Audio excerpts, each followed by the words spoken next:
Presenting the transcription feature, Superman! Up in the sky! Look! It's a bird! It's a plane! It's Superman! And now, Superman, strange visitor from the planet Krypton, who came to Earth with physical powers far beyond those of mortal men, and who fights a never-ending battle against crime and injustice, disguised as Clark Kent, mild-mannered reporter for a great metropolitan daily. As our story opens today, Kent and his editor, Perry White, are on their way to the Chinese section of the city in response to an urgent summons from Dr. Chi Wan, learned scholar and collector of Oriental art. Darkness has fallen, and the narrow, winding streets are empty, save for a few wraith-like figures half hidden in shadowed doorways. Here and there, a dim light burns in a store window piled high with bits of jade, lacquered boxes, and all manner of strange curios from a land beyond the seas. The unearthly silence is broken only by the purr of a motor car. Listen. Isn't it a little strange that Dr. Wan didn't tell you why he wanted to see you, Mr. White? Not if you know Orientals, Kent. They don't say much over the telephone. It's an instrument of the devil, and they don't trust it. Oh, but surely Dr. Wan doesn't feel that way. Wasn't he educated here in the United States? Yes, but the Chinese have certain inborn superstitions that even education won't eradicate. Once an Oriental, always an Oriental. Hey, here, take it easy. I think that's the house over there. Number 44. Pull up to the curb. Okay. Well? Let's get out.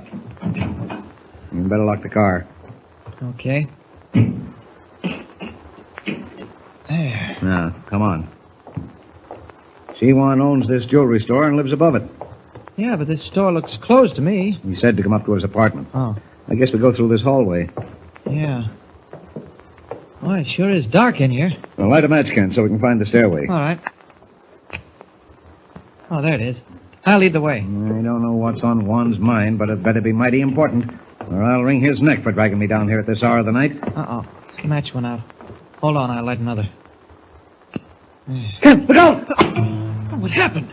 Someone threw a knife at us. I saw him when you lit that match. What? Crouched down there in the hallway. Well, is he still there? No, he ran outside. Well- And in the maze of narrow streets out there, you'd never find him.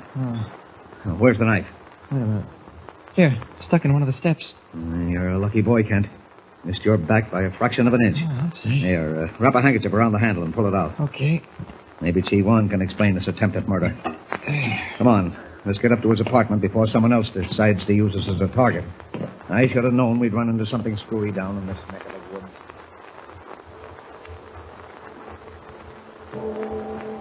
And you cannot know, my honored friend, how pained I would have been if harm had befallen you. Not nearly as pained as Clark Kent would have been if that knife had landed in his back instead of the step.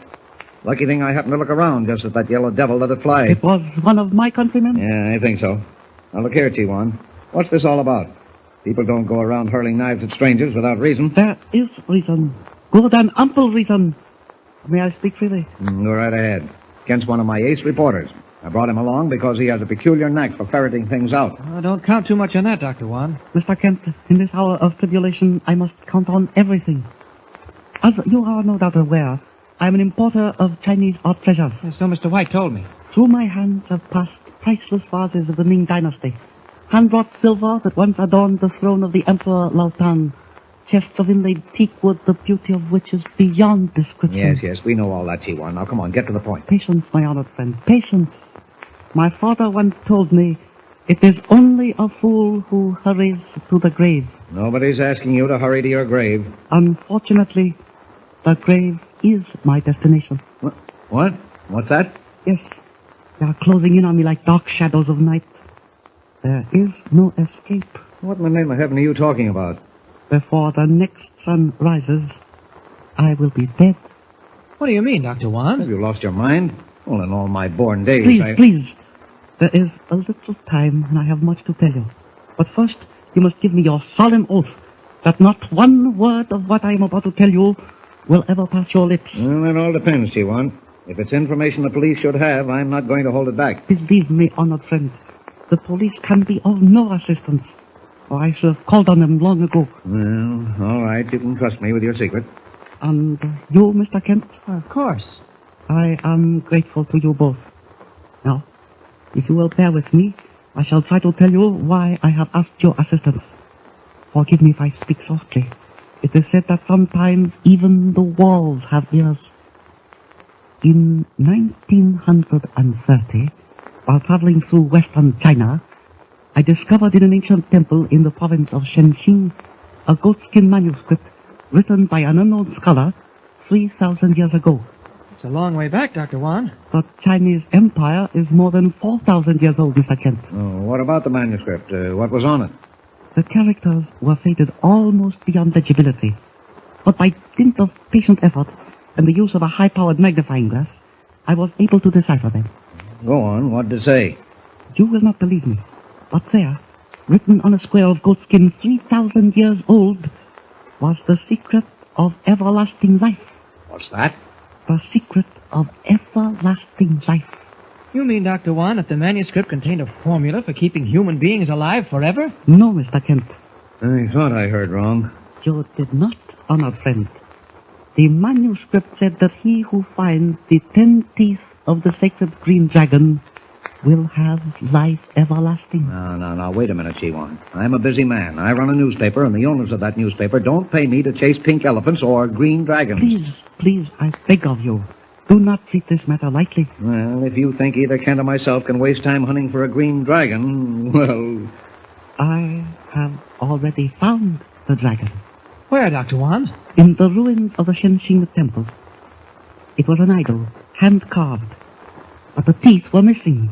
Vandals had stolen them. Who'd want a handful of teeth, even from a green dragon? You do not understand. The 10 teeth of the sacred dragon are 10 pieces of pure jade, each one of which is engraved with a Chinese symbol. Go on, Doctor. Each symbol describes a rare herb found only in the lofty mountains of western China. When all 10 herbs are combined, ground into a powder, that powder renders the human body free of disease forever. And you believe that, Chiwan? I cannot help but believe it.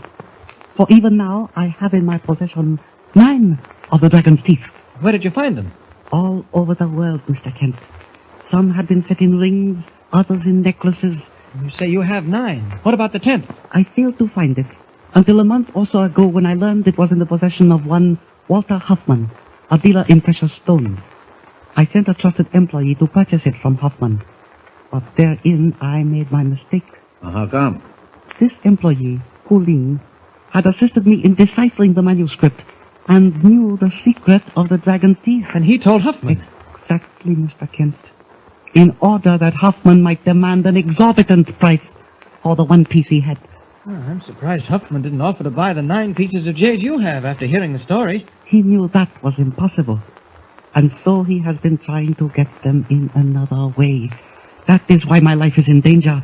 That is why I have asked you two to help me. They are watching this house night and day. If I attempted to leave, I would never reach the street alive. With you two, it is different. Oh, yeah? What about that knife Kent almost got in the back? A mistake, I am certain. Huffman would not risk killing a white man. But, of course, if you are afraid... We're not afraid, Dr. Wan. What do you want us to do? I want you to take the box containing the 9 pieces of jade. Yes? If anything happens to me, deliver the box to Professor Henry Wells, head of the Oriental Department at the National Museum, and tell him what I have told you. All right. And another thing, you must promise me that if ever the dragon's teeth reveal the secret, that it will be given to the world without cost. Kent, do you think it's safe for us to carry that stuff out of here? What if some of Huffman's hired killers pounce on us? We'll keep an eye out now that we know the setup. You know, Chiwan, it'd be much simpler to just call the cops. No, there would be questions to answer, stories in the newspapers. It is best that only a few be aware of the dragon's teeth, lest all of humanity be made to pay dearly for a secret that belongs not to one man, but to the world. All right, we'll take a chance. Where's the box? I shall get it.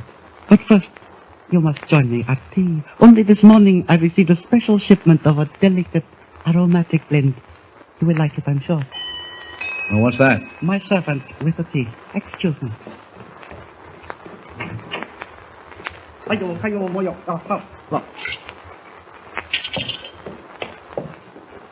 Now, if one of you will do me the honor of pouring, I will get the box of jade in the meantime. Okay, I'll pour. Thank you, Mr. White.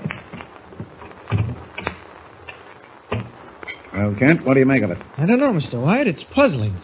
Certainly you don't believe that nonsense about the 10 herbs, grinding them into a powder and getting something that'll cure all disease. Oh, Dr. Juan didn't say it would cure disease. He said it would keep humans from getting disease. Whatever he said, it's voodoo stuff, and it doesn't make sense to me. We'll take the box of jade and deliver it to Professor Wells at the National Museum. But as far as believing they have any special value, those dragon's teeth, well, I don't go for that kind of witchcraft. Well, that's what people said when the Chinese discovered gunpowder, Mr. White. They called it witchcraft. I know, but say, don't tell me you've fallen for Chi Wan's story. Here, have some tea. Oh, thanks. I don't drink it. No, I haven't fallen for anything, but it might be possible. After all, doctors have discovered medicines that keep people from contracting various diseases. We'll see. This tea is good. Leave it to the Chinese to dish up a good cup of tea. Try some, Kent. No, thanks. You don't know what you're missing. Nothing like a good cup of tea. Kent! What's the matter, Mr. White? My throat, it's tightening up. Mr. White! That's tea! Poison! Was the tea poisoned? And if so, by whose hand? Can it be that Dr. Chi Wan is playing another part in this strange Oriental drama? Don't forget to tune in next time and follow the weird story of the dragon's teeth with Superman. Tune in the next thrilling installment of the transcription feature, Superman.